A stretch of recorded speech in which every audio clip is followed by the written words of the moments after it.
Welcome to the It's Your Choice podcast, where we learn how to rewire our brains to live the life we desire. On with the show. Welcome to the podcast, Barbara. Thank you very much for joining us today. Thank you so much for having me, Sally. I'm looking forward to our talk.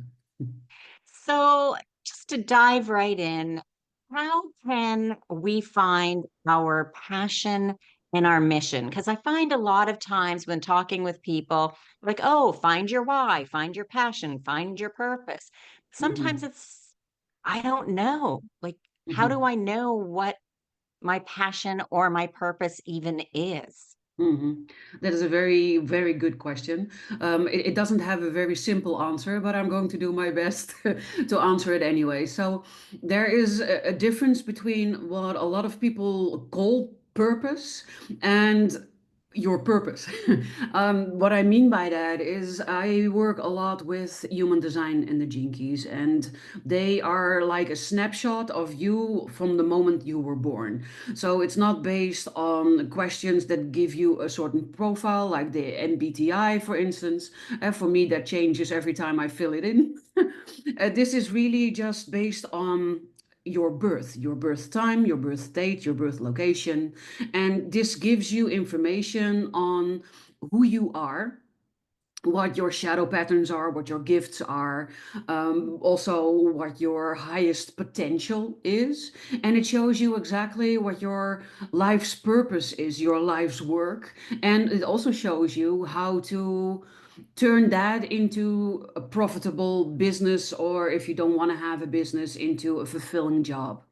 So for me, that is the simplest answer: by discovering your unique blueprint, your unique design, who you are designed to be.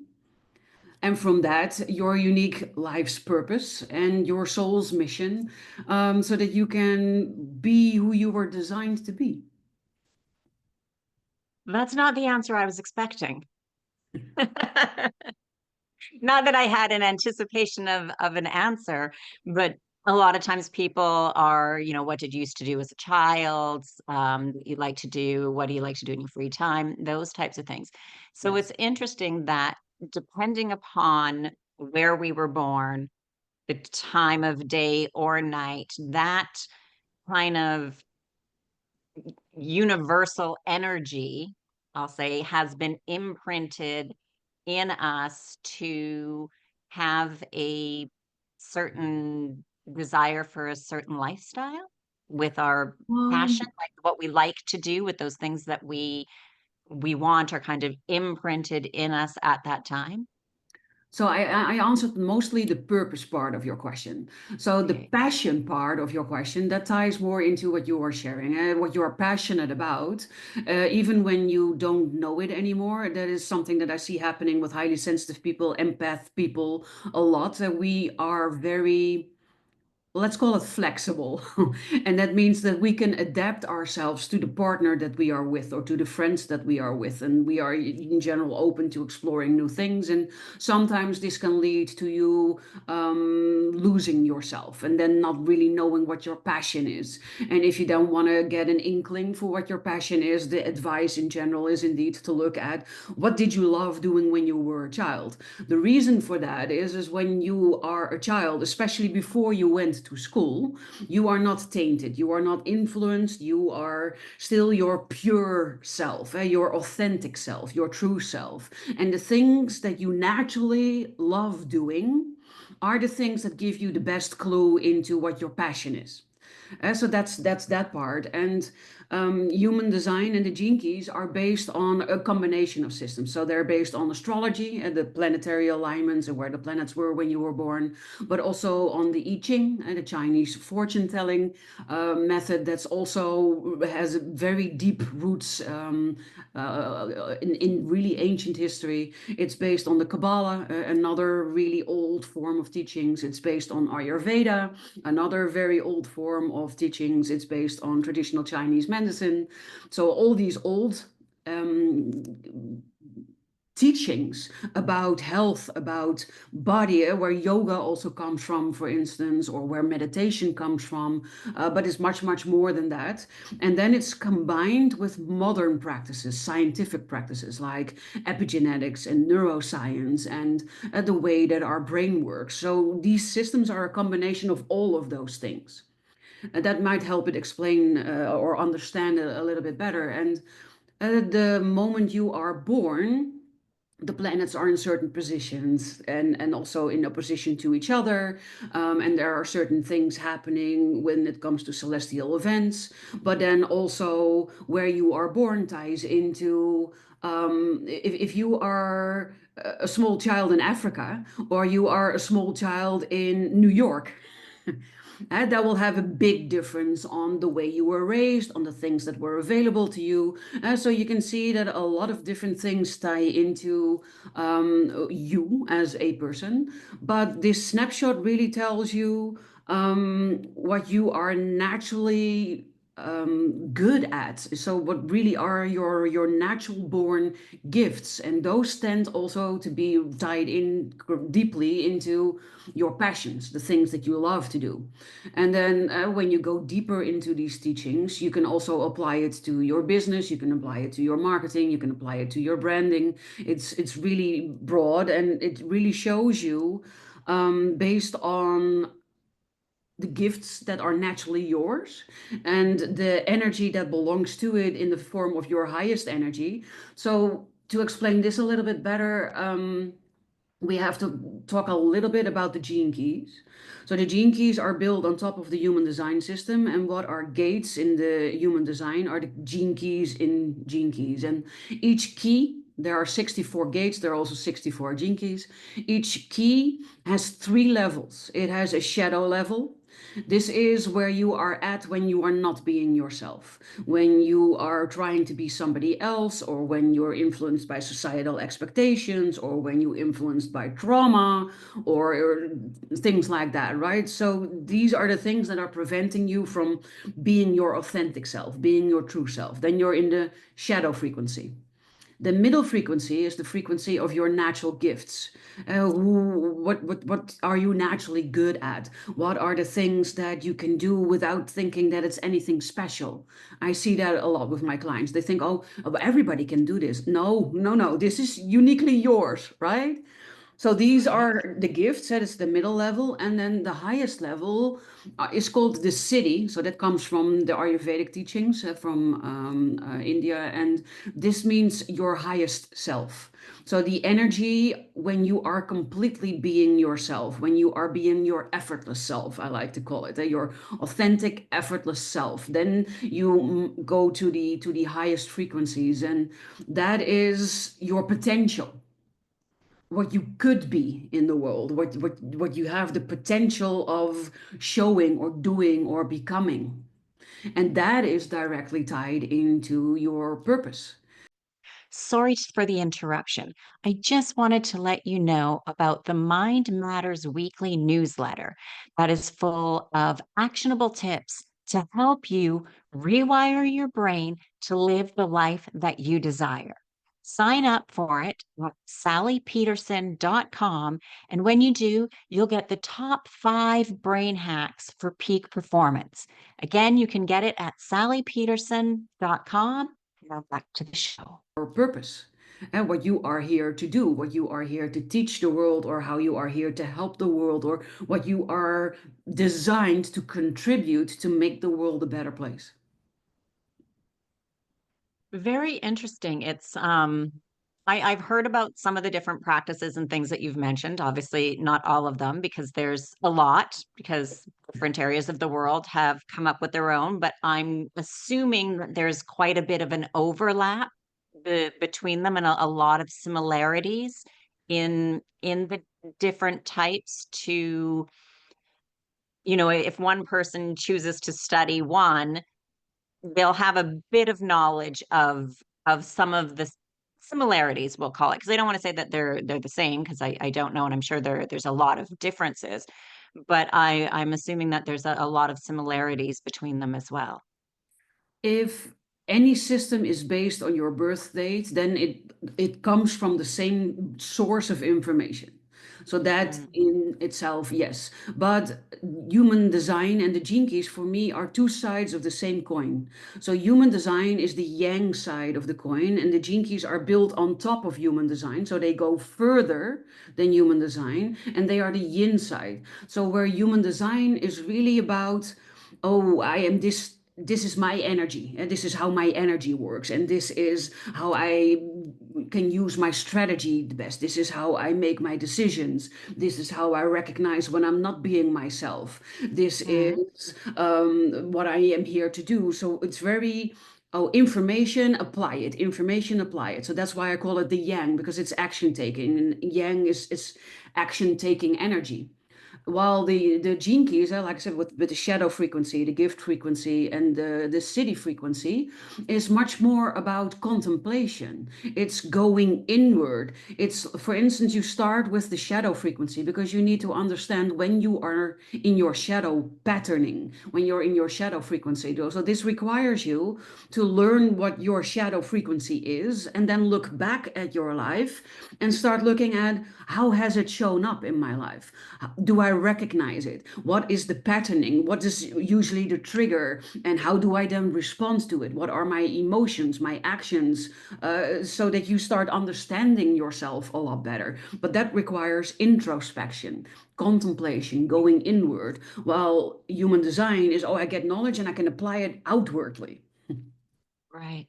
And so when we look inward, would part of that is like meditation, or do you recommend for people to kind of have a list of questions that they ask themselves and then to really to really think about the answer? I know one time I was attending an event, I can't remember what it was, and it was can't even remember what the question was. It was years ago, but that we were partnered up with somebody because it was at an event, and it was just asking the same question over and over and over again. And then because I said the first, 5 or 10-ish answers are kind of really superficial answers, or kind of what the brain is thinking, not Yes.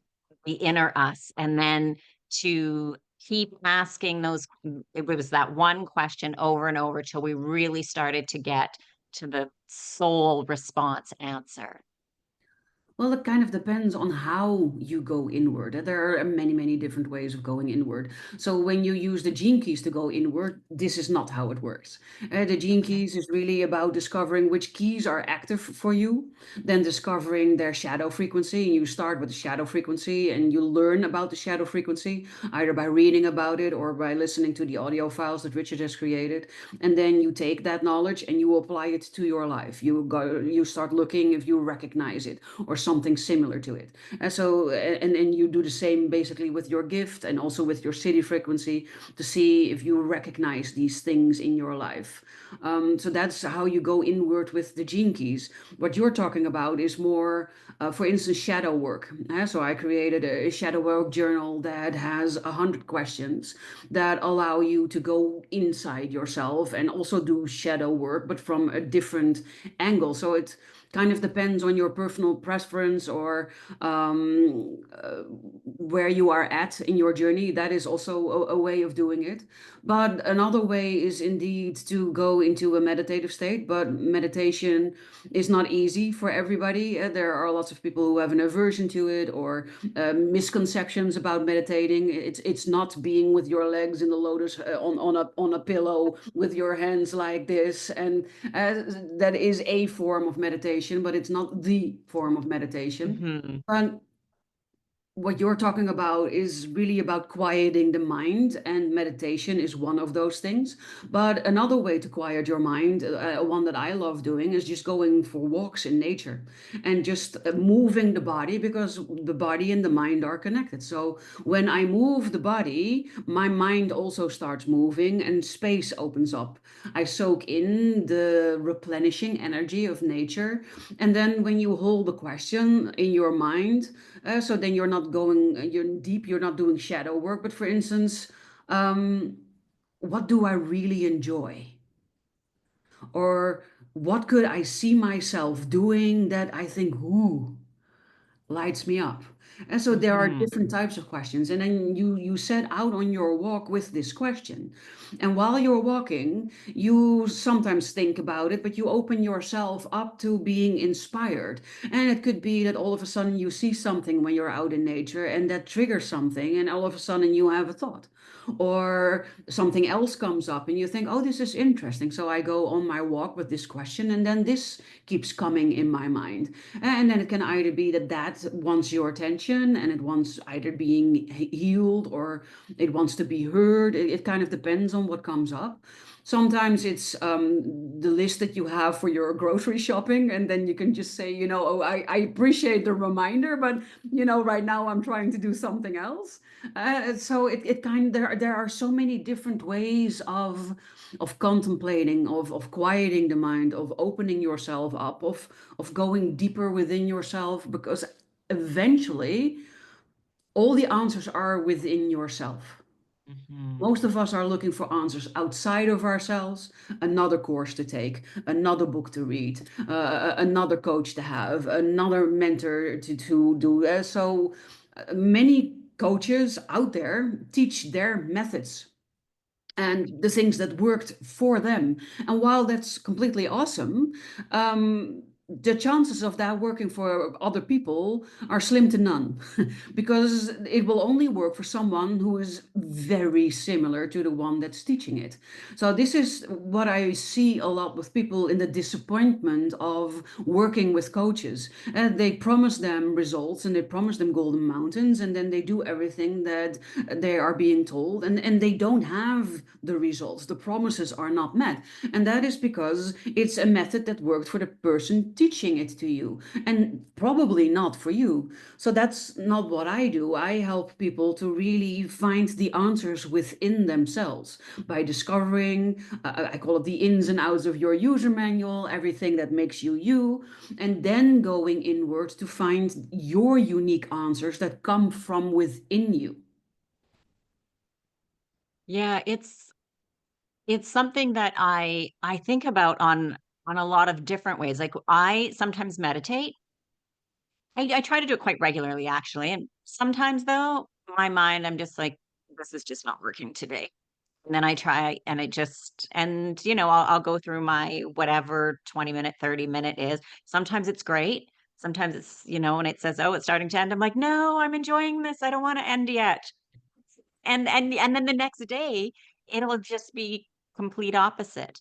Mhm. And many times too, my mind will wander to, "Oh, I've got that meeting. Oh, I gotta go to the grocery store and get," and I will say that, and I'll be like, "That's nice. Let's try to get back to it." But I really enjoy when I go out jogging, Mhm. or walking. Yeah. But I generally try to go jogging quite regularly, and that's when I just kind of everything kind of goes through my mind. So it's kind of it's not really a meditation, but it's like a dump of all, like I just think all the things, all the everything, and it just feels like I release everything. So then when I get back home, then I have this really kind of calming, great moment. So it was, yeah, it was more of a releasing all the stuff that's irritated me and annoyed me and everything else. And it's so it's not yeah, it's just a really good way to release everything to try to for me that to get back to okay, Yes. how do I want to be? How do I want to act and perceive and not do I want to act, but to be me. Exactly. And that is because of the mind body connection. When you start jogging, you're moving your body. When you move your body, eventually the mind has no other choice than also to move. And when the mind starts moving, space opens up. And then either things can be let go, or things can be revisited, or things can be healed, or things can be examined, or, anything is then possible. But when things grind to a halt, when it's just too much, Mhm. your brain sort of grinds to a halt. And when you have lots of stress, lots of things to do, and you don't have that moment of, well, I call it emptying the bucket, but it can Okay. also be releasing the mind clutter, then Hmm. eventually it grinds to a halt. And walking, running, dancing, anything that gets your body moving helps the mind to also start moving so that space can open up. Yeah, that makes sense. It really does, and I think it's great, and it's nice to know too that there isn't, it's nice to know in a way, but it's also frustrating in a way to know that there isn't just one way. So Yeah. it's good to know because then it's, oh, I'm not doing something wrong because that may just not be the right way for me, which is reassuring on that sense. The other sense is then how many things do I need to try? Do I to find the things that do work for me? And I say it many times with everything when it comes to medicine, when it comes to diets, when it comes to like everything, even types of exercise and working out. I say every body is the same. We all have, skin and organs and blood flow. And so we're all the same. But at the cellular level, we are all very different. So there is no one meditation, one diet, one medication, one anything that will work for everyone. No, but your design, your blueprint will tell you things about your diet or your preferred or the best way to exercise. So that will definitely steer you into the right direction. And that's part of why it quickly became the core of my business. So I do many, many different things, and everything's now sort of centered around this because in the end, it is the only thing of all of the things that I've tried in the past 15 years that has moved the needle, that gave me all the answers that I was looking for all of these years. So, what would you recommend for people that are just kind of starting out? They're just really feeling lost. How should they start? What could they do to get them going kind of in the right direction or to find out what is right for them? Mhm. Well, there are two things that are very important. So, one of the things that is very important is to make sure that you are grounded. Grounding can be done in a variety of ways. It could be that you visualize roots coming out of the soles of your feet, growing into the earth, or from your spine that it continues and grows into the earth. It can also be done by just walking bare feet on the earth, or walking bare feet in the ocean, in the sand, connecting to Mother Earth, and then going with your full focus and attention to the contact that your feet make with the earth, the sand, the water. It doesn't really matter. And or hugging a tree. And using a tree, the roots of the tree, quite literally to ground yourself. There are a lot of different ways of grounding, but what it does for you is it connects you to a deeper kind of energy, and it sort of anchors you. So you need to see it as I like to give the example with the tree. So imagine a really, really old tree where you can barely get your arms around like this, right? So Mhm. what would you think would happen to that tree if it did not have any roots and a huge, huge storm would come? It would fall over. Exactly. That is what happens to people when they are not grounded.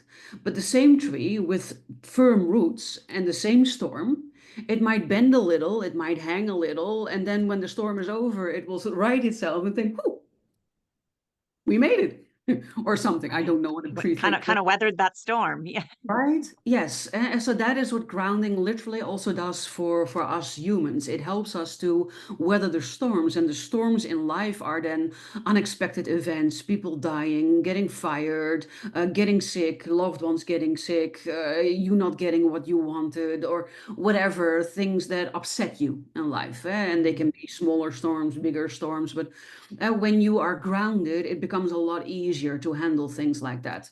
So that's the first step, because being grounded is also the first step needed for you to connect to yourself. And that is the second thing that is very important, that you connect to yourself, that you can find those answers within yourself. You can call it connecting to your intuition, for instance. There are also many ways of doing this. You can use your breath, it's one of the easiest ways. So, what I've seen is that most people have a very shallow breath. They breathe somewhere up here in the chest area. And the belly is not really participating in the breath. But a good breath, a centering breath, a grounding breath, is supposed to come from deep in your belly, your sacral center, just below your navel. And by practicing that, by consciously starting to breathe towards that point, and maybe put your hand on your belly underneath your navel, and then start breathing towards your hand. And every time you breathe in, your hand needs to go up.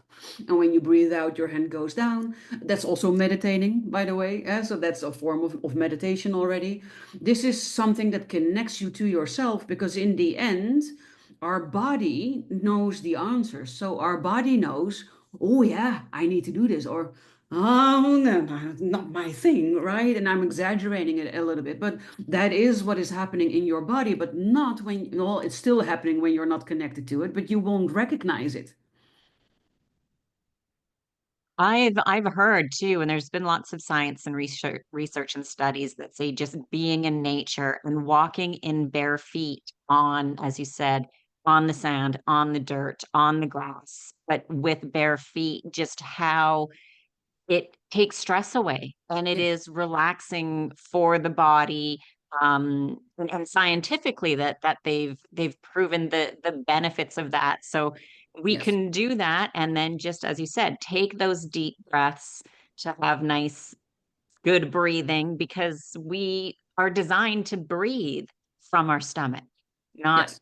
from our lungs themselves, but we've kind of changed that over time. But getting those breaths, and then as you said, yeah, that is a form of a meditation that some people will do, is just a breathing meditation or walking meditations, and just being in the moment and not having your phone on, not listening to music, not doing anything, but just in quiet, which that alone right now I think would make some people uncomfortable, because Lots they're of people. just not used to quiet, or just, even if you hear the trees and birds and bits of nature, they're just not used to it and it's too quiet and they think, this is weird. That, but lots of people are also running from themselves, whether they are aware of this, yes or no. So it's a lot easier to not have to think about where's this unease coming from that I'm feeling, or this feeling that I cannot even name.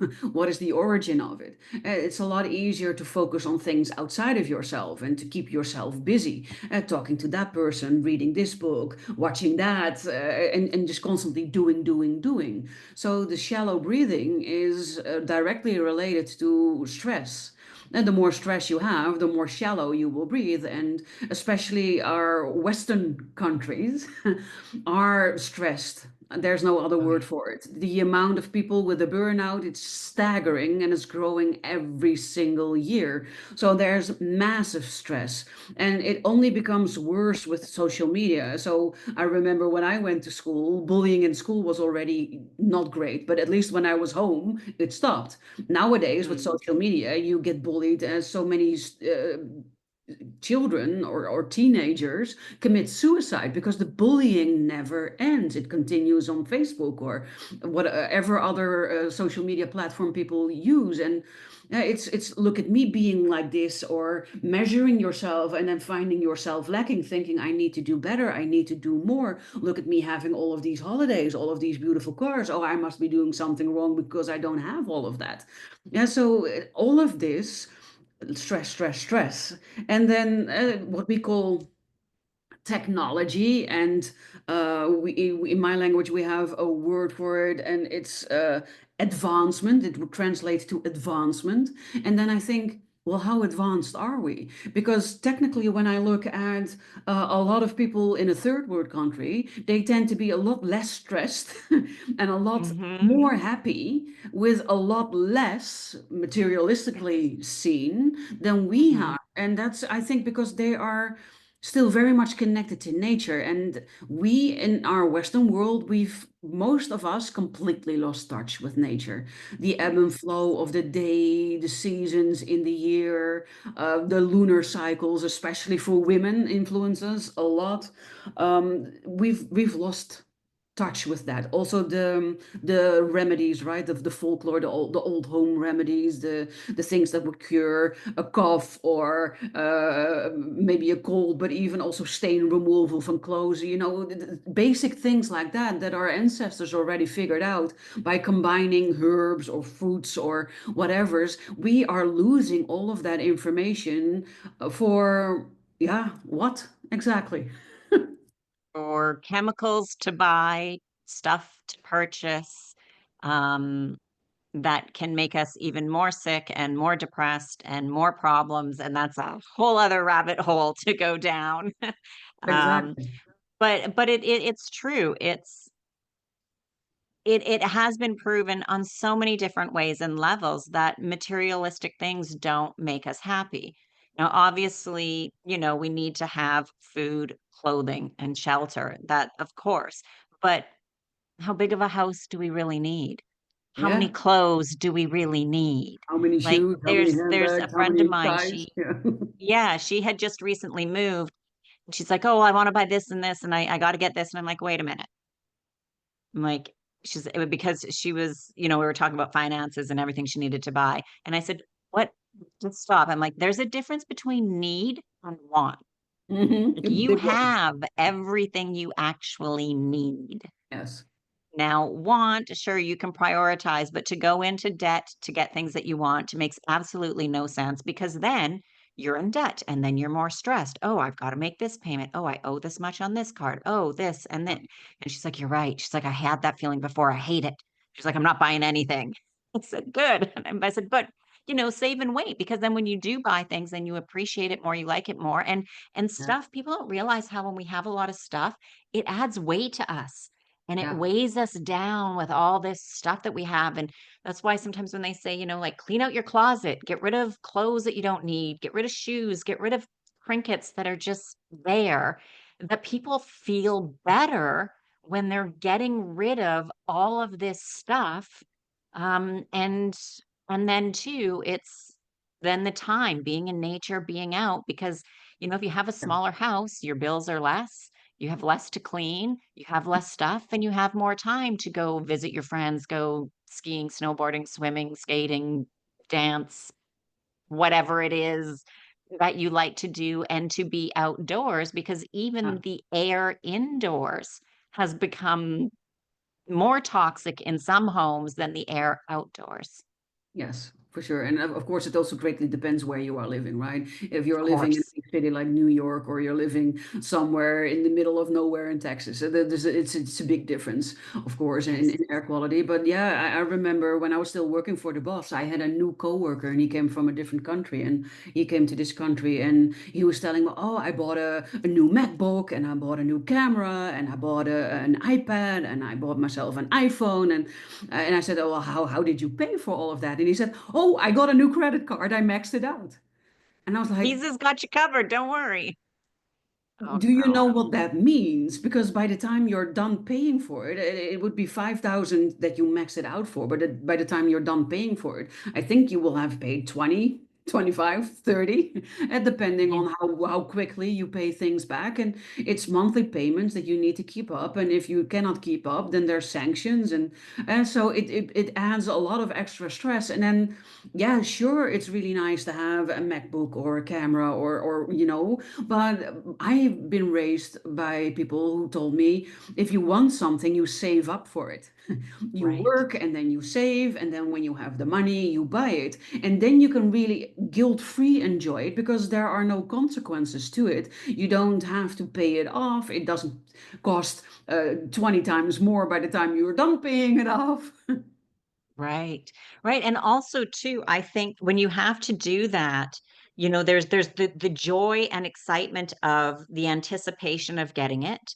Yes. So when you're getting close, you're like, "Oh, I'm halfway there. Oh, I'm three Mhm. quarters. Oh, next week or next month I'll get it or tomorrow. Like there's that long-term anticipation, which actually brings us more joy. And then also what we have is once we get it, because we've had to work so long and we've saved up so long for it, we appreciate it more and we take better care of it. Yes, yes, that is absolutely true. And so what I'm seeing is that what we call progress isn't necessarily progress at all. And so all these new medications, all these new developments, all the AI, so even though it has its uses, it can be really useful in some areas. We are now mostly behind the computer. That means Yeah. that we are clustered to our house. That also means that we are not exercising or moving as much because our ancestors, they needed to hunt for their food. By the time we're done with the computer, we drive in the car to the supermarket. We buy what we need and we get home and we make it. Or if we're even lazier than that, we ring up and we order and we have it delivered at home. Right. And that's Mm, not improving your choices and it's not improving your health. So you're sitting more, you're exercising less, you're eating more and more unhealthy. That cannot have a positive effect on your health. right. Right. And everything is there, it's a ripple effect. Whether we're doing like little things that are good, like just going for that walk, and then, to add to that, if we're bare feet on the sand or in the grass, if we can, Yes. that, and then the ripples of those go further and further for good and for long term. And then, you know, people see us doing it. Sometimes we can convince a friend to come with us. And then there's even more ripples of the good. And it's the opposite too of the bad things. We're sitting at home and we just order food and we do that 4 days a week. Well, the kids, if you have kids, then well, it's normal.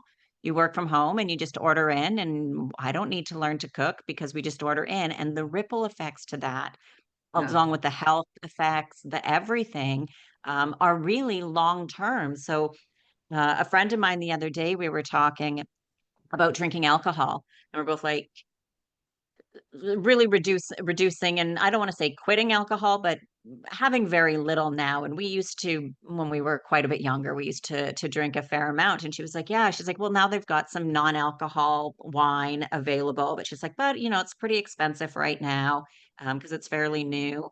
And I said, "Well, we pay either way. We pay financially more because it costs more, or we pay by our health because drinking alcohol is not good for us." And then when you drink, then it is, for it depends on how much you drink, of course. But And then the a lot of type of times with alcohol. drinking, it's what are you eating? Are you still exercising? And it's, if you drink too much one night, then maybe you don't eat as well, then you're not exercising the next day. And again, it's that ripple effect that Mhm. sure, one time it's okay, but if it's happening however often, it does build up and there is those ripple effects every Yeah. single time, and so those are things that we need to think about. Well, that is a rule that I live by. Everything in moderation. So Mm. it kind of also depends on what type of alcohol you drink. So a glass of red wine has been proven to be very good for heart health. It was really good to keep everything flowing. So that's all but the only, yeah, and apple cider. I also drink apple cider, but not in the winter. So that's my summer drink. In the winter, it's Okay. red wine.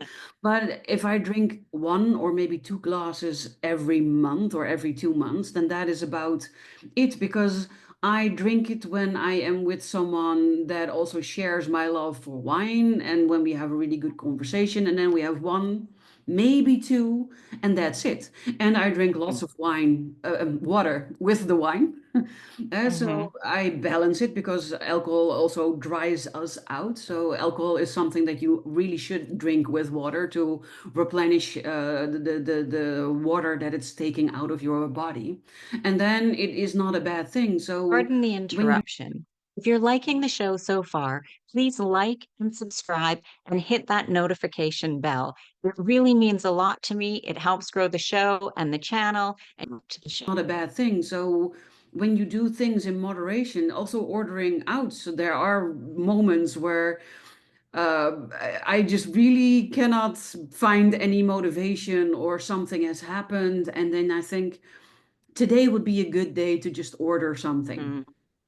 And then I Mhm. order something, but that is also maybe once a month or something because I love cooking and I discovered planning my meals and preparing my meals, and it makes it a lot easier during the week because I only have to take it out of the fridge and I don't have to chop or cook. Everything's already prepared. So there are lots of Mhm. ways in which you can still eat really healthy, and that's the benefit also of this preparing, right? I have already so many choices in my fridge. I don't have to go to something unhealthy when I don't want to cook. I just take something healthy out of the fridge and I'm done. Yeah, and that I find makes a big difference because, especially we all have busy days, we all have stressful days, and I've done it myself so busy, and then I'm starving because I hadn't eaten, and I just whatever I can shove into my mouth is what I'm going to eat, and it's generally not something that's healthy. Yeah. And so having things prepared, and it becomes a lifestyle. But Yes. once we make those adjustments, I think then it becomes easier because being sick and being stressed out is not a good way to live life. And No. so when we can make those changes, and they can start out small and, going for those walks, meditating, figuring out what our passion is, what our purpose is, doing preparation cooking and saying, yeah, okay, I'm on Fridays. Fridays are going to be my order day or my eat out or whatever, and have those things that we like to do. But it does make a big difference. And I find when we really are happy, we don't really need a lot because I Mhm. find that we tend to buy stuff and do stuff to try to make ourselves happy. But when we Yes. find that happiness within us, and you can Yeah. call it happiness, passion, purpose, mission, whatever word that a person wants to use, that we don't really need a lot of external things, material things, because we are just happy with life and what we have. Yes. And so in the end, it all comes down to vibration. Everything is a certain vibration, everything vibrates. But when you put low quality food into your body, it lowers your vibration. Low vibration are also the negative emotions like anger, frustration, sadness, hurt, fear. All of those things vibrate at a low frequency. So you can imagine that if you fill yourself up with things that are also low frequency, that it's very attracting low frequency emotions because it's the same, and that's one of the things you can call it the law of attraction, but I think it's more the law of reciprocation. What you send out is what you get back. So when you're sending out low vibrations, you're getting back low vibrations. If you're putting in low vibrations, you're attracting low vibrations. So it all works together, and if you choose to go in nature where there's a cleaner air, where you're moving your body, when you start raising your vibration, if you then take it up a notch by also preparing or eating foods that are also raising your frequency, so healthy foods, and they can also taste really good. So healthy eating doesn't have to be bland or yucky or something, Right. right? And many of us have a sugar addiction and a salt addiction, and that's because sugar and salt get added to every single produced product that you can buy in the supermarket. And so, besides everything in moderation, I also live by the rule, if my caveman ancestor doesn't recognize it as food, I'm not eating it. It's a good way to have. Yeah, because it's crazy how much salt and sugar is put into everything. Yes. And it has reached the point where if I eat for when I am in the mood for something really sweet, I eat really dark chocolate. For me, that is sweet, That is and sweet. because I don't Mhm. have the sugar addiction anymore. And when I eat something that is sugary, so when I went to Italy, for instance, they have breakfast with all these sweet things. They're really sweet tooth, and they have these croissants with chocolate in them, and all these other little little pastry things, and I put one in my mouth, and I thought, oh my God, the animal is jumping off of my teeth, right? It was so incredibly sweet. Or when Mhm. sometimes I wanna eat chips. That's my weakness, and then I think, oh, I'm so in the mood for a bag of chips or something. But every single time when I give into it and I buy it and I put it in my mouth, I think, oh, this is extremely salty. Or I think, Yeah. oh, this is not, it's not doing for me what I imagined it was going to do, right? And it leaves me with lots of thirst or feeling heavy. Mm, So the more you become aware of all of these things, the more you're also starting to feel what certain things do with you when you use right. it. Absolutely. And that awareness is important.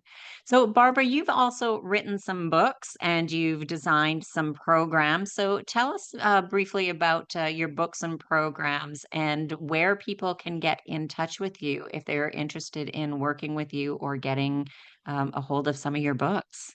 I love that.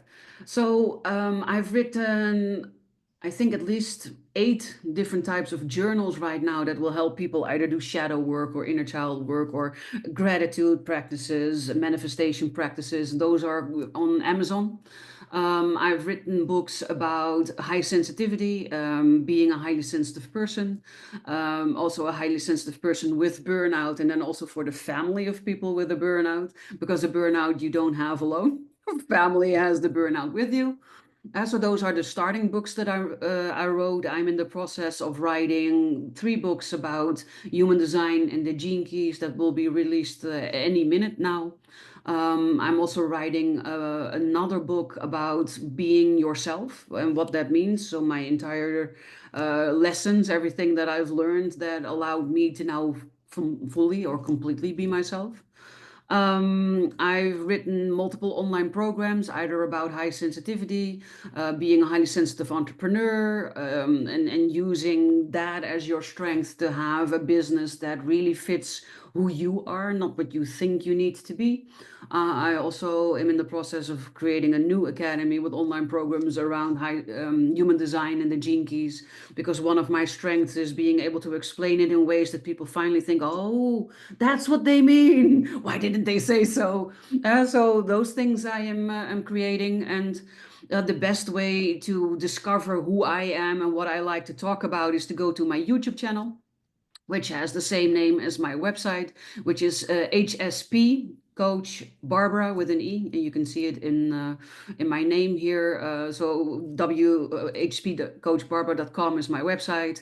Slash HSP Coach Barbara is my YouTube channel, and then you can see interviews like this, but then with my own guests or the topics that I'm talking about, which will help you get to know me. And the links to reach out to me are also below all of my videos. Or if you're more a reader than a watcher, that's also possible. I blog on LinkedIn. So look me up on LinkedIn, and then you can read all my blogs and get to know me that way. The links to connect with me will also be under those. Those are the easiest ways, I think. Perfect. And we'll make sure to have several of those links in the show notes, and that will make it even easier for people just to click on those and connect with you. So I just want to say thank you very much for your time today, Barbara. I really appreciate it. And I'm sure everybody got a lot of valuable information from our conversation. I really enjoyed our talk today, Sally. So thank you so much for inviting me as a guest.